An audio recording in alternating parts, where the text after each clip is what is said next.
भाई अगर कम बजट में आप कोई कैमरा फोन ढूंढ रहे हो तो ये ऑप्शन आपके लिए सबसे बेहतरीन है। ये है गूगल का पिक्सल 6 प्रो। इसकी स्क्रीन साइज है 6.7 इंचेस की, अमोल्ड डिस्प्ले है। बैटरी एमएच की बात करें इसकी तो बैटरी है 5000 एमएच बैटरी, 2 दिन आराम से बैटरी बैकअप बहुत अच्छे से देता है। और इसके अलावा अगर इसके हम प्रोसेसर की बात करें तो प्रोसेसर है इसका गूगल टेंसर 5nm, भाई रॉकेट है। और इसके अलावा रैम की बात करें तो रैम है इसकी 12 GB रैम, 12 GB रैम। और इसमें फिजिकल प्लस ई सिम है, नॉन पीडीए ये सेट है हमारे पास। कंडीशन सबकी 10/10 कंडीशन है।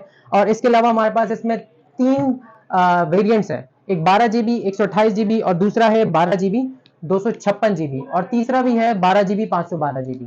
तो जिस किसी को परचेज करना है तो वो आ जाए हमारी शॉप पर विजिट कर ले। 12 GB 128 GB की हम सबकी होलसेल प्राइस हमने लगा दी है। 12 GB 128 GB हम अपने व्यूवर्स को दे देंगे सिर्फ और सिर्फ 70,000 में। 12 GB 128 GB 70,000, 12 GB 256 GB 76,000 में ले जाएं। और इसके अलावा 12 GB 512 GB सिर्फ और सिर्फ 85,000 में ले जाएं। सारे फोन फैक्ट्री अनलॉक हैं, इसमें 4 महीने आपकी सिम चलेगी। ये कोई भी सॉफ्टवेयर वगैरह कोई भी नहीं है, सारे फैक्ट्री अनलॉक पीसेज हैं।